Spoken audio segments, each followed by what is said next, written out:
Сәлем достар, каналыма қош келдіңіздер. Бүгін сіздерге өшек құртын қалай 3 күнде кетіруге болатын туралы айтатын боламын.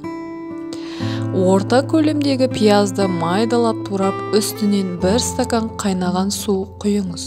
Оны 12 сағат тұндырып, сүзіп алған соң күніне 3 рет стаканның 3-тен 1 бөлігіндей мөлшерде 3 күн ішсе, баланың ішіндегі ішек құрты тез түседі.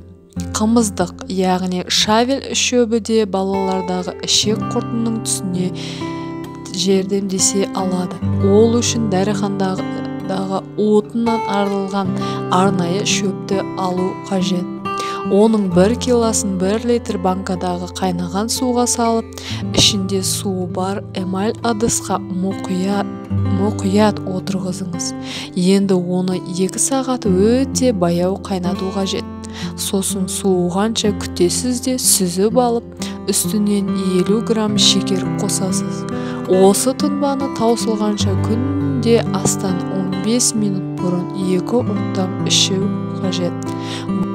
Достар, пайдалы ақпаратым ұнаса, видеоға лайк басып, комментарий қалдырып, және де жазылып кетулеріңізді сұраймын. Сау болыңыздар достар.